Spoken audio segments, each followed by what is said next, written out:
ನಮಸ್ಕಾರ, ನಾನು ಬಸವರಾಜ್. ಕೆಪಿಸಿಸಿ ಅಧ್ಯಕ್ಷ ಉಪಮುಖ್ಯಮಂತ್ರಿ ಡಿ.ಕೆ. ಶಿವಕುಮಾರ್ ಸಿದ್ದರಾಮಯ್ಯ ಅವರ ಕಾಲಿಗೆರಗಿದ್ದಾರೆ. ಸಿದ್ದರಾಮಯ್ಯ ಅವರ ಕಾಲಿಗೆ ಬಿದ್ದಿದ್ದಾರೆ. ಸಿದ್ದರಾಮಯ್ಯ ಅವರ ಪಾದ ಹಿಡ್ಕೊಂಡಿದ್ದಾರೆ, ಕಾಲು ಹಿಡ್ಕೊಂಡಿದ್ದಾರೆ, ಬಿಗಿದಪ್ಪಿಕೊಂಡು ಕಣ್ಣಲ್ಲಿ ನೀರು ಹಾಕಿದ್ದಾರೆ ಡಿ.ಕೆ. ಶಿವಕುಮಾರ್ ಅವರು. ಡಿ.ಕೆ. ಶಿವಕುಮಾರ್ ಅವರು ನನಗೆ ಕೂಲಿ ಬೇಕು, ನನಗೆ ಪೆನ್ನು ಕೊಡಿ ಅಂತೆಲ್ಲ ಕೇಳ್ತಿದ್ರು. ಕಾಂಗ್ರೆಸ್ ಹೈಕಮಾಂಡ್ ಒಬ್ಬರಿಗೆ ಒಂದೇ ಹುದ್ದೆ ಅನ್ನುವಂತಹ ಅಲಿಖಿತ ನಿಯಮ ಇದ್ದಾಗ್ಯೂ ಕೂಡ ಡಿ.ಸಿ.ಎಂ ಪೋಸ್ಟ್ ಜೊತೆಯಲ್ಲಿ ಕೆಪಿಸಿಸಿ ಅಧ್ಯಕ್ಷ ಸ್ಥಾನವನ್ನು ಕೊಟ್ಟಿತ್ತು. ಅಂತಿಮವಾಗಿ ಸಿಎಂ ಹುದ್ದೆಯೂ ಬೇಕು ಅನ್ನುವಂತಹ ಪಟ್ಟು ಹಿಡಿದು ಕೂತಂತಹ ಡಿ.ಕೆ. ಶಿವಕುಮಾರ್ ಅತ್ಯಂತ ಸಂಯಮದಿಂದ, ಸಹನೆಯಿಂದ ಅವಡುಗಚ್ಚಿಕೊಂಡು ಕುಳಿತಿದ್ದಂತಹ, ನಿಂತಿದ್ದಂತಹ ಪ್ರತಿ ಹಂತದಲ್ಲೂ ಕೂಡ ನಾನು ಹುಟ್ಟ ಕಾಂಗ್ರೆಸ್ಸಿಗ, ನಾನು ಪಕ್ಷ ಬಿಟ್ಟು ಹೋಗೋದಿಲ್ಲ, ಹೈಕಮಾಂಡೇ ದೇವರು ದಿಂಡ್ರು ಎಲ್ಲ ಅಂತ ಹೇಳ್ತಿದ್ದಂತಹ ಡಿ.ಕೆ. ಶಿವಕುಮಾರ್ ಅವರು ಮುಖ್ಯಮಂತ್ರಿ ಆಗಿಬಿಟ್ರ. ಯಾಕೆ ಮುಖ್ಯಮಂತ್ರಿ ಇನ್ನೂ ಆಗಿಲ್ಲ? ಆಗುವ ಸಾಧ್ಯತೆಗಳೇನಿದೆ? ಯಾಕೆ ಡಿ.ಕೆ. ಶಿವಕುಮಾರ್ ಅವರು ಸಿದ್ದರಾಮಯ್ಯ ಅವರ ಕಾಲಿಗೆ ಬೀಳಲೇಬೇಕು, ಅವರನ್ನ ಬಿಗಿದಪ್ಪಿಕೊಂಡು ಕಣ್ಣಲ್ಲಿ ನೀರು ಹಾಕಬೇಕು? ಕಾರಣ ಇಷ್ಟೇ. ಮುಖ್ಯಮಂತ್ರಿ ಸಿದ್ದರಾಮಯ್ಯ ಅವರು ಔತಣಕೂಟವನ್ನು ಏರ್ಪಡಿಸಿದ್ರು. ವಿದಾಯದ ಔತಣಕೂಟ ಅಂತಲೇ ನಾವು ಕನ್ಸಿಡರ್ ಮಾಡ್ಬೋದು. ಅಷ್ಟೇ ಅಲ್ಲ, ಔತಣಕೂಟದಲ್ಲಿ ಸ್ಪಷ್ಟವಾಗಿ ಹೇಳಿರುವಂಥದ್ದು, ಹೈಕಮಾಂಡ್ ಜೊತೆಯಲ್ಲಿ ಚರ್ಚೆಯ ನಂತರದಲ್ಲಿ ನಾನು ಸಿಎಂ ಸ್ಥಾನಕ್ಕೆ ರಾಜೀನಾಮೆ ಕೊಡ್ತೀನಿ. ಇವತ್ತು 3 ಗಂಟೆಗೋ. ಯಾಕಂದರೆ ಅಲ್ಲೂ ಕೂಡ ಒಂದಷ್ಟು ಏನೋ ಗೊಂದಲಗಳಾಗ್ಬಿಡುತ್ತೆ. ರಾಜ್ಯಪಾಲರು ಇಲ್ಲ, ಅವರು ಇಂದೋರ್ಗೆ ಹೋಗಿದ್ದಾರೆ, ಅವ್ರು ಬರಬೇಕಿದೆ, ಅವರ ಸಂಬಂಧಿಕರಿಗೆ ಯಾರಿಗೋ ಅನಾರೋಗ್ಯ ಸಮಸ್ಯೆಯ ಕಾರಣಕ್ಕೆ ಅವರು ಇಲ್ಲಿಲ್ಲ. ಹಾಗಂತ BJP ಏನಾದರೂ ಹೊಸದೊಂದು ಗೇಮನ್ನು ಶುರುವಿಟ್ಕೊಂಡಿದೆಯಾ? ತಮಿಳುನಾಡಿನ ಲೆಕ್ಕಾಚಾರದಂತೆ TVK ರೆಡಿ ಇತ್ತು. TVK ಮುಖ್ಯಸ್ಥ ವಿಜಯ್ ಅವರು ಹೋದರು. ನನಗೆ ಸರ್ಕಾರ ರಚಿಸೋದಕ್ಕೆ ಅವಕಾಶ ಮಾಡಿಕೊಡಿ ಅಂತ ಕೇಳ್ಕೊಡ್ರು. ಆದರೆ ರಾಜ್ಯಪಾಲರು ಆಟ ಆಡಿಸಿದ್ದ ರೀತಿ ನೀತಿಗಳೇನಿತ್ತು, ಡಿ.ಕೆ. ಶಿವಕುಮಾರ್ ಅವರ ವಿಚಾರದಲ್ಲೂ ಅಂಥದ್ದೇನಾದರೂ ಬರಬಹುದಾ ಅನ್ನುವಂತಹ ಚರ್ಚೆಗಳು ಈಗ ಒಂದು ಕಡೆ ನಡೀತಿದೆ. ಆದರೆ ರಾಜ್ಯಪಾಲರ ಕಾರ್ಯದರ್ಶಿಗಾದರೂ ಮುಖ್ಯಮಂತ್ರಿಗಳು ಒಂದು ರಾಜೀನಾಮೆ ಪತ್ರ ಕೊಟ್ಟು ಬರಬಹುದು ಅನ್ನುವಂತಹ ಸಾಂವಿಧಾನಿಕ ಆಯ್ಕೆ, ಪರ್ಯಾಯ ಆಯ್ಕೆ ಏನಿದೆ. ಆದರೆ ಸುದೀರ್ಘ 8 ವರ್ಷಗಳ ಕಾಲ ಮುಖ್ಯಮಂತ್ರಿ ಆಗಿದ್ದಂಥವರು, ನಾಡಿನ 3 ಮಾಸ್ ಲೀಡರ್ಗಳ ಪೈಕಿ ಒಬ್ಬರಾದಂತಹ ಸಿದ್ದರಾಮಯ್ಯ ಅವರನ್ನು ಈ ರಾಜ್ಯಪಾಲರ ಜೊತೆಯಲ್ಲಿ ಅತ್ಯಂತ ಗೌರವಯುತವಾಗಿ ಆ ರಾಜೀನಾಮೆ ಪತ್ರವನ್ನು ಸಬ್ಮಿಟ್ ಮಾಡಿ ಹೊರಗೆ ಬರುವಂಥದ್ದನ್ನು ಜನ ಕೂಡ ಬಯಸ್ತಾರೆ. ಮತ್ತು ರಾಜ್ಯಪಾಲರಿಗೂ ಕೂಡ ಅಂಥದ್ದೊಂದು ಗೌರವವನ್ನು ಸಲ್ಲಿಸಬೇಕಾಗತ್ತೆ ಸಿದ್ದರಾಮಯ್ಯ ಅವರು. ಸೊ ರಾಜ್ಯಪಾಲರು ಬರ್ತಾರೆ, ಅವರು ರಾಜೀನಾಮೆ ಕೊಡ್ತಾರೆ. ಇದೆಲ್ಲ ಅಸಲಿಯ ಆಟ. ಡಿ.ಕೆ. ಶಿವಕುಮಾರ್ ಅವರು ಯಾಕೆ ಕಾಲಿಗೆ ಬಿದ್ದರು, ಯಾಕೆ ಕಾಲಿಗೆ ಬೀಳಲೇಬೇಕು? ಕಣ್ಣಾಲಿಗಳಲ್ಲಿ ನೀರು ತುಂಬಿಕೊಂಡಿರೋ ಸಾಕಷ್ಟು ಫೋಟೋಗಳು ಯಾರದ್ದು? ಡಿ.ಕೆ. ಶಿವಕುಮಾರ್ ಅವರ ಕಣ್ಣಾಲಿಗಳಲ್ಲಿ ವೈರಲ್ ಆಗ್ತಿದೆ. ಸಿದ್ದರಾಮಯ್ಯ ಅವರು ರಾಜೀನಾಮೆ ಕೊಟ್ಟ ಮೇಲೆ ದೆಹಲಿಗೆ ದೌಡಾಯಿಸಬೇಕಿದೆ. ದೆಹಲಿ ಕಾಂಗ್ರೆಸ್ ನಾಯಕರು ರಾಹುಲ್ ಗಾಂಧಿಯವರು ಆಹ್ವಾನಿಸಿರುವಂಥದ್ದು ಮಾತುಕತೆಗೆ ಮತ್ತೆ ಬನ್ನಿ. ನಿರ್ಗಮಿತ ಮುಖ್ಯಮಂತ್ರಿ ಹಂಗಾಮಿ ಮುಖ್ಯಮಂತ್ರಿ ಆಗಿ ದೆಹಲಿಗೆ ಹೋದ್ರೆ ಅವರು ಇನ್ನೂ ಶಾಸಕಾಂಗ ಪಕ್ಷದ ನಾಯಕರಾಗಿಯೇ ಉಳಿದಿರ್ತಾರೆ. ದೆಹಲಿಯಲ್ಲಿ ಸಿದ್ದರಾಮಯ್ಯ ಅವರು ನೀವು ಹೇಳಿದಂತೆ ನಾನು ಮಾಡಿದ್ದೀನಿ, ಈಗ ನಾನು ಹೇಳಿದಂತೆ ಕೆಲವು ವಿಚಾರಗಳನ್ನು ನೀವು ಕೇಳಲೇಬೇಕು ಅಂತ ಹೈಕಮಾಂಡ್ ಮುಂದೆ ಪಟ್ಟು ಹಿಡಿಯಬಹುದು. ಇದೇ ಕಾರಣಕ್ಕೆ ಡಿ.ಕೆ. ಶಿವಕುಮಾರ್ ಅವರು ವಯಸ್ಸಿನಲ್ಲಿ ಹಿರಿಯರಿದ್ದಾರೆ, ಮತ್ತು ಕಾಂಗ್ರೆಸ್ನ ದೊಡ್ಡ ನಾಯಕರಿದ್ದಾರೆ. 2 ಸಲ DCM ಆಗಿ ಸಾಕಷ್ಟು ಸಲ ಬಜೆಟನ್ನು ಮಂಡಿಸಿದಂತಹ, ಸುದೀರ್ಘ ಅವಧಿಗೆ ಮುಖ್ಯಮಂತ್ರಿ ಆದಂತಹ ಅಹಿಂದ ನಾಯಕನ ಕಾಲಿಗೆರಗಿದ್ದು ತಪ್ಪಲ್ಲ. ಯಾಕಂದರೆ ಡಿ.ಕೆ. ಶಿವಕುಮಾರ್ ಅವರು ಯಾವಾಗ ಕಾಲಿಡಿಬೇಕು, ಕಾಲೆಳಿಬೇಕು ಎರಡೂ ಕೂಡ ಗೊತ್ತಿರುತ್ತೆ. ರಾಜಕಾರಣದಲ್ಲಿ ಅದು ಸರ್ವೇ ಸಾಮಾನ್ಯ. ಡಿ.ಕೆ. ಶಿವಕುಮಾರ್ ಒಬ್ಬರೇ ಅಂತಲ್ಲ. ಆದರೆ ನೀವು ಇನ್ನೂ ಸೂಕ್ಷ್ಮವಾಗಿ ನೋಡಬೇಕಿರೋದೇನೆಂದರೆ, ಔತಣಕೂಟದಿಂದ ಹೊರಗೆ ಬರ್ತಿರುವಂತಹ ಸಿದ್ದರಾಮಯ್ಯ ಅವರ ಅತ್ಯಾಪ್ತರು ಕಣ್ಣಲ್ಲಿ ನೀರು ತುಂಬಿಕೊಂಡು ಹೊರಗಡೆ ಬರ್ತಿದಾರಲ್ಲ, ಆ ಕಣ್ಣೀರು ಸಿದ್ದರಾಮಯ್ಯ ಅವರು ಒಳಗೆ ಏನೆಲ್ಲ ಮಾತಾಡಿರಬಹುದು, ಅವರ ಮಹಾಮೌನ ಏನು, ಮಹಾಮೌನದ ಇಂದಿನ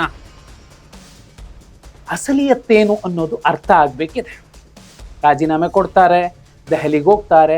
ದೆಹಲಿಯಲ್ಲಿ ಏನಾಗತ್ತೆ, ಸಿದ್ದರಾಮಯ್ಯ ಅವರು ಡಿ ಕೆ ಶಿವಕುಮಾರ್ ಅವರೇ ಮುಂದಿನ ಮುಖ್ಯಮಂತ್ರಿ ಅಂತ ಹೇಳಿ ಇದೇ ಶಾಸಕಾಂಗ ಪಕ್ಷದ ನಾಯಕರೇ ಶಾಸಕಾಂಗ ಪಕ್ಷದ ಸಭೆನ ಕರಿಬೇಕು. ಸುರ್ಜೇವಾಲಾನು ಕೆ ಸಿ ವೇಣುಗೋಪಾಲ್ ಅವ್ರ ಜೊತೆಯಲ್ಲೇ ಕೂತ್ಕೋಬೇಕು. 137 140 ಶಾಸಕರೇನಿದ್ದಾರೆ ಅವರ ಮುಂದೆ ನೀವು ಅನಾನಿಮಸ್ ಆಗಿ ಒಬ್ಬರನ್ನೇ ಆಯ್ಕೆ ಮಾಡಬೇಕು, ಅದು ಡಿ ಕೆ ಶಿವಕುಮಾರೇ ಆಗಿರ್ಬೇಕು ಅಂತ ಕಾಂಗ್ರೆಸ್ ಹೈಕಮಾಂಡ್ ಠರಾವು ಹೊರಡಿಸಿದ್ರೆ ಆಗೋದಿಲ್ಲ. ಈ ಸಂದರ್ಭಕ್ಕೆ ನೋಡಿದ್ರೆ ಒಂದು ವೇಳೆ ಸಿದ್ದರಾಮಯ್ಯ ಅವರಿಂದಲೇನೆ ಆ ಮಾತನ್ನ ಹೇಳಿಸಿದ್ರೆ, ನೋಡಪ್ಪ ಏನು ಗೊಂದಲ ಬೇಡ, ನಾನು ಇಷ್ಟು ದಿನ ಇದ್ದೆ, ಈಗ ಡಿ ಕೆ ಶಿವಕುಮಾರ್ ಅವರಿಗೆ ಒಂದು ಅವಕಾಶ ಮಾಡಿಕೊಡೋಣ, ಯಾರು ಗೊಂದಲಕ್ಕೆ ದಾರಿ ಮಾಡಿಕೊಡ್ಬೇಡಿ, ಜಗಳ ಮಾಡಬೇಡಿ ಅಂತ ಹೇಳಿದ್ರೆ ಡಿ ಕೆ ಶಿವಕುಮಾರ್ ಅವರಿಗೆ ಸಲೀಸಾಗಿ ಸಿಎಂ ಸ್ಥಾನ ಸಿಗತ್ತೆ. ಇಲ್ಲ, ಯಾಕೆ ಈಗ ಆಲ್ರೆಡಿ ಸೀನಿಯರ್ಸು, ಸಿದ್ದರಾಮಯ್ಯ ಅವರ ಮನೆಯಿಂದ ಹೊರಗೆ ಬರ್ತಿರುವಂತಹ ಭಾವುಕ ನಾಯಕರು, ಸಚಿವರುಗಳು, ಅವರದ್ದೇ ಸುಮಾರು 48 ಶಾಸಕರ ದಂಡು. ಸೀನಿಯರ್ಸ್ ಸಮಸ್ಯೆ ಏನು, ವಯಸ್ಸಿನ ಆಧಾರದಲ್ಲಿ ಸಂಪುಟಕ್ಕೆ ತಗೋತಾರೆ, ನಮ್ಮನ್ನು ಯಾರನ್ನು ಮಾತಾಡ್ಸೋದಿಲ್ಲ, ನಾವು ಸುಮ್ಮನೆ ಕತೆಗಳ ರೀತಿಯಲ್ಲಿ ಇರಬೇಕಾಗತ್ತೆ ಅನ್ನೋ ಕಾರಣಕ್ಕೆ ಅವರ ಈಗೋ ಹರ್ಟ್ ಆಗುತ್ತೆ. ಅವರು ಕೂಡ ಈಗ ಬಂಡಾಯದ ಬಾವುಟ ಹಿಡ್ಕೊಂಡು ಒಂದು ಕಡೆ ನಿಂತ್ಕೊತಾರೆ. ಸಿದ್ದರಾಮಯ್ಯ ಅವರನ್ನು ಅತಿಯಾಗಿ ಪ್ರೀತಿಸುವ ಮತ್ತೆ ಗೌರವಿಸುವ, ಸಂಪುಟದಲ್ಲಿ ಅವಕಾಶ ಸಿಗದೆ ಹೋಗುವಂತಹ ಸಣ್ಣ ಸಮುದಾಯಗಳ ವಂಚಿತ ಶಾಸಕರು, ಅಧಿಕಾರ ಹೊಂಚಿತ ಶಾಸಕರು, ಆ ದಂಡು ಕೂಡ ಈ ಟೀಮಿಗೆ ಬಂದು ಸೇರಬಹುದು. 40, 50 ಆಗಬಹುದು, 60 ಆಗಬಹುದು. ಯಾಕಂದ್ರೆ 30 ಶಾಸಕರು, 33 ಶಾಸಕರಿಗೆ ಸಚಿವ ಸ್ಥಾನ ಸಿಗತ್ತೆ. ಹಾಗಂತ ಎಲ್ರಿಗೂ ಸಿಗುತ್ತಾ? ಸಿದ್ದರಾಮಯ್ಯ ಅವರ ಸಂಪುಟದಲ್ಲಿ ಎಲ್ಲ ಸಮಾಜಗಳಲ್ಲಿನ ಶಾಸಕರಿಗೆ ಒಂದು ಸಾಮಾಜಿಕ ನ್ಯಾಯದ ಅಡಿಯಲ್ಲಿ ಸಚಿವ ಸ್ಥಾನಮಾನ ಸಿಕ್ಕಿತ್ತು. ಈಗೇನಾಗತ್ತೆ, ತಮ್ಮ ಸಮುದಾಯದವರಿಗೆ ಹೆಚ್ಚಿನ ಪಾಲಿನ ಸಚಿವ ಸ್ಥಾನ ಕೊಡುವಂತಹ ಸಾಧ್ಯತೆ ಡಿ ಕೆ ಶಿವಕುಮಾರ್ ಅವರು ಮಾಡಬಹುದಾ? ಒಂದು ವೇಳೆ ಮಾಡಿದ್ರೆ ಏನಾಗತ್ತೆ, ಲಿಂಗಾಯತ ಸಮಾಜ ನಮಗೊಂದು ಅವಕಾಶ ಕೊಡಬೇಕಿತ್ತು ಅಂತ ಕೇಳ್ತಿದೆ. ಮತ್ತೊಂದು ಕಡೆ ದಲಿತರು, ಖಂಡಿತವಾಗಿ ದಲಿತರು, ಕಾಂಗ್ರೆಸ್ ಹೈಕಮಾಂಡ್ ಬರೀ ಢೋಂಗಿತನದಲ್ಲಿ ಹಿಂದುಳಿದವರ ಬಗ್ಗೆ, ದಲಿತರ ಬಗ್ಗೆ, ಅಲ್ಪಸಂಖ್ಯಾತರ ಬಗ್ಗೆ ಮಾತಾಡುತ್ತೆ ವಿನಃ ಅಧಿಕಾರ ಹಂಚಿಕೆಯ ಸಂದರ್ಭದಲ್ಲಿ ಅದು ಮಾತಾಡೋದಿಲ್ಲ. ಯಾರ ಬಳಿ ಸಂಪನ್ಮೂಲ ಇರುತ್ತೆ ಅವ್ರಿಗಷ್ಟೇ ಅವಕಾಶ ಮಾಡಿಕೊಡುತ್ತೆ. ಇದು ಢುಂಗಿತನದ ಒಂದು ಜಾತ್ಯತೀತ ನಿಲುವು ಕಾಂಗ್ರೆಸ್ದು ಅಂತ ಮಾತಾಡ್ತಾರೆ. 28ಕ್ಕೆ ಕಷ್ಟ ಆಗತ್ತೆ. ಇಂತಹ ಚರ್ಚೆಗಳೇನು ಹೈಕಮಾಂಡ್ ಕಿವಿಗೆ ಬೀಳಲ್ವಾ? ಬೀಳತ್ತೆ. ಆದರೆ ಹೊಸ ಪ್ರಯೋಗ, ಹೊಸ ನಾಯಕತ್ವ ಅಂದ ಕೂಡಲೇ ಡಿ ಕೆ ಶಿವಕುಮಾರ್ ಏನು 40 ವರ್ಷದವರು, 36 ವರ್ಷದವರು, 28 ವರ್ಷದವರು ಅಲ್ಲ, 60 ಚಿಲ್ಲರೆ ವರ್ಷ ಅವ್ರಿಗೂ ಕೂಡ. KPCC ಅಧ್ಯಕ್ಷ ಸ್ಥಾನಕ್ಕೆ ಸತೀಶ್ ಜಾರಕಿಹೊಳಿ ಅವ್ರನ್ನ ಕೂರಿಸಬಹುದು ಅನ್ನುವಂಥದ್ದು ಅಹಿಂದ ವರ್ಗಕ್ಕೆ ಒಂದು ಖುಷಿಯ ವಿಚಾರ. ಆದರೆ ಸತೀಶ್ ಜಾರಕಿಹೊಳಿ ಮತ್ತು ಜಮೀರ್ ಅಹಮದ್ ಖಾನ್ ಅವರ ಬಗ್ಗೆ ಹೊಸದೊಂದು ಚರ್ಚೆ ಹರಿದಾಡ್ತಿರುವಂಥದ್ದು. ಸಿದ್ದರಾಮಯ್ಯ ಅವರ ಬೆನ್ನಿಗೆ ಚೂರಿ ಹಾಕಿದ್ರು ಅಂತ. ಯಾವ ಕಾರಣಕ್ಕೂ ಕೂಡ ಸತೀಶ್ ಜಾರಕಿಹೊಳಿ ಅಂಥದ್ದ ಕೆಲಸ ಮಾಡೋದಿಲ್ಲ. ಆದರೆ ಒಂದು ಅನ್ಸುತ್ತೆ, ಸಿದ್ದರಾಮಯ್ಯ ಅವರ ನಂತರ ಆ ಅಹಿಂದದ ಕೊಂಡಿಯಾಗಿ ಕಾಣ್ತಿದ್ದಂತಹ ವ್ಯಕ್ತಿಯನ್ನ ಅಪಪ್ರಚಾರದ ಮೂಲಕ ಕತ್ತರಿಸಿ ಬಿಟ್ಟರೆ ಅಹಿಂದ ಅನ್ನೋದು ನಿರ್ನಾಮ ಮಾಡಬಹುದು ಅನ್ನುವಂತಹ ಸಂಚಿನ ಭಾಗವಾಗಿ ಅಪಪ್ರಚಾರ ಕೂಡ ನಡೀತಿರಬಹುದು. ಸತೀಶ್ ಜಾರಕಿಹೊಳಿ ಸಿದ್ದರಾಮಯ್ಯ ಅವರ ವಿರುದ್ಧ ಕೆಲಸ ಮಾಡ್ತಾರೆ, 34 ಶಾಸಕರನ್ನೇನು ಸಹಿ ಮಾಡಿಸ್ಕೊಂಡು ಅದನ್ನು ಡಿ ಕೆ ಶಿವಕುಮಾರ್ ಕೊಟ್ಟಿದ್ದಾರೆ ಅನ್ನುವಂತಹ ಚರ್ಚೆಗಳೇನೆಲ್ಲ ಇದೆ, ಅದು ನಿಜಕ್ಕೂ ವಾಸ್ತವಕ್ಕೆ ದೂರವಾದ ವಿಚಾರದಂತೆ ಕಾಣ್ತಿದೆ. ಇನ್ನು ಜಮೀರ್ ಅಹಮದ್ ಖಾನ್ ಅವರ ವಿಚಾರ, ಅವರು ಕೂಡ ಅವ್ರ ಮೇಲೆ ಒಂದೆರಡು ಕೇಸ್ ಇದೆ, ಆ ಕಾರಣಕ್ಕೋಸ್ಕರ ಅವ್ರು ಡಿ ಕೆ ಬಣಕ್ಕೆ ಹೋಗಿ ಸಪೋರ್ಟ್ ಮಾಡ್ತಿದ್ದಾರೆ. ಇಲ್ಲಿ ಡಿ ಕೆ ಬಣ, ಸಿದ್ದರಾಮಯ್ಯ ಬಣ ಅನ್ನುವಂತಹ ಚರ್ಚೆಗಳು ಎಷ್ಟು ಪ್ರಸ್ತುತವೋ, ಹೈಕಮಾಂಡ್ನ ಸಂದೇಶಕ್ಕೆ ಸಿದ್ದರಾಮಯ್ಯ ಅವರೇ ತಲೆಬಾಗಿರುವಂತಹ ಸಂದರ್ಭದಲ್ಲಿ ಶಾಸಕರನ್ನ ಮತ್ತು ಸಚಿವರನ್ನ, ಸೀನಿಯರ್ಸನ್ನ ಸಂತೈಸಿ ಸಮಾಧಾನದಿಂದ ಜೊತೆಗೆ ಕರೆದುಕೊಂಡು ಹೋಗುವಂತಹ ದೊಡ್ಡ ಹೊಣೆಗಾರಿಕೆ ಡಿ ಕೆ ಶಿವಕುಮಾರ್ ಅವರು ಮುಖ್ಯಮಂತ್ರಿ ಆಗುವ ತನಕವೂ ಕೂಡ ಸಿದ್ದರಾಮಯ್ಯ ಅವರ ಹೆಗಲ ಮೇಲೆ ಇರುತ್ತೆ. ಹೈಕಮಾಂಡ್ ಹೇಳಿದ ಕೂಡಲೇ ಡಿ ಕೆ ಶಿವಕುಮಾರ್ ಅವರ ಪರ ಎಲ್ಲ ಶಾಸಕರು ಒಟ್ಟಿಗೆ ಕೈ ಎತ್ತೋದಿಲ್ಲ. ಈ ಸೀನಿಯರ್ಸ್ ಮತ್ತು ಒಂದಷ್ಟು ನೊಂದವರು ಈಗ ಯಾರಿರ್ತಾರೆ, ಮತ್ತೆ ಟಾರ್ಗೆಟ್ ಆಗಿ ತಿರಸ್ಕೃತಗೊಳ್ಳುವಂತಹ ಸ್ಕ್ರಾಪ್ಗಳಾಗುವಂತಹ ಶಾಸಕರು, ಸಚಿವರು, ಸೀನಿಯರ್ಸು ಅವರೆಲ್ಲರೂ ಕೂಡ ಸುಮ್ಮನೆ ಕೂರೋದಿಲ್ಲ. ನಮ್ದೊಂದು ಪವರ್ ಸೆಂಟರ್ ಇರಬೇಕು, ನಾವು ಆಟ ಆಡಿಸ್ತಿರ್ಬೇಕು. ತುಂಬಾ ಜನ ಬಿಜೆಪಿಯ ನಾಯಕರು ಹೇಳೋದು, ಯತ್ನಾಳ್ ಹೇಳಿದ್ರು, ಸಿದ್ದರಾಮಯ್ಯ ಅವ್ರನ್ನ ನಿಲ್ಲಿಸಿದ್ರೆ ಈ ಸರ್ಕಾರ ಚಿಟಿಕೆ ಹೊಡೆಯೋದ್ರಲ್ಲಿ ಬಿದ್ದೋಗುತ್ತೆ ಅಂತ. ಅಂತಹ ಸಂದಿಗ್ಧತೆ ಇರುತ್ತೆ. ಟ್ರಬಲ್ ಶೂಟರ್ ಕರೆಕ್ಟ್ ಕಾಂಗ್ರೆಸ್ ಪಕ್ಷಕ್ಕೆ ಡಿ ಕೆ ಶಿವಕುಮಾರ್. ಆದರೆ ಟ್ರಬಲ್ ಶೂಟರ್ಗೆ ಟ್ರಬಲ್ ಬಂದಾಗ ಯಾರು ಟ್ರಬಲ್ ಶೂಟರ್ ಆಗ್ತಾರೆ? ಹೈಕಮಾಂಡ. ಹಾಗೆ ನೋಡಿದ್ರೆ ಸಿದ್ದರಾಮಯ್ಯ ಅವರು ಟ್ರಬಲ್ ಶೂಟರ್ ಆಗಬೇಕು ಈಗ.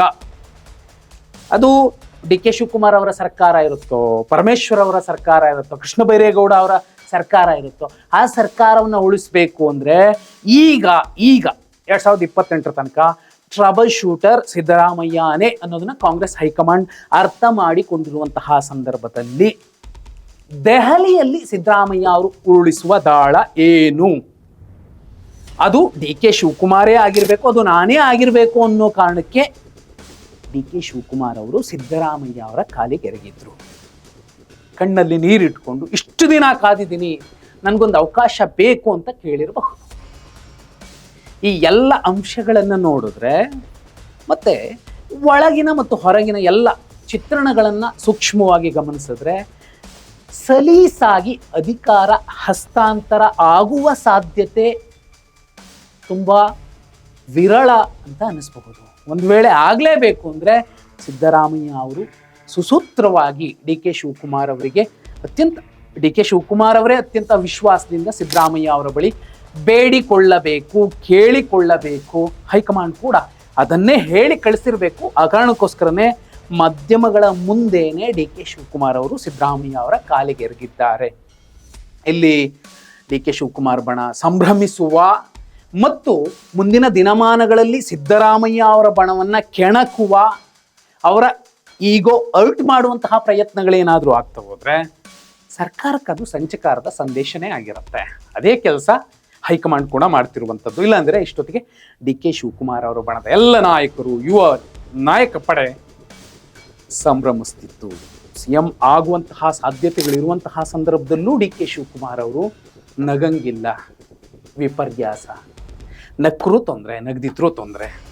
ಪರಮೇಶ್ವರ್ ಅವರ ಹೆಸರನ್ನು ಶಿಫಾರಸು ಮಾಡಬಹುದು ಸಿದ್ದರಾಮಯ್ಯ ಅವರು ಶಾಸಕಾಂಗ ಪಕ್ಷದ ನಾಯಕನ ಆಯ್ಕೆಯ ಸಂದರ್ಭದಲ್ಲಿ ಅನ್ನೋ ಚರ್ಚೆಗಳಿರುವಂತಹ ಸಂದರ್ಭದಲ್ಲಿ ಸಿದ್ದರಾಮಯ್ಯ ಅವರ ದೆಹಲಿಯ ಭೇಟಿ, ಇನ್ನೂ ಮಹಾಮೌನಕ್ಕೆ ಶರಣಾಗಿರುವ ರೀತಿ, ಇವತ್ತು ಪ್ರೆಸ್ ಮೀಟ್ ಮಾಡಿದ್ರೆ ದೊಡ್ಡ ದೊಡ್ಡ ವಿಚಾರಗಳನ್ನು ಹೇಳೋದಿಲ್ಲ ಅನಿಸುತ್ತೆ. ರಾಜೀನಾಮೆಯ ನಿರ್ಧಾರದ ಬಗ್ಗೆ ಹೇಳಬಹುದು.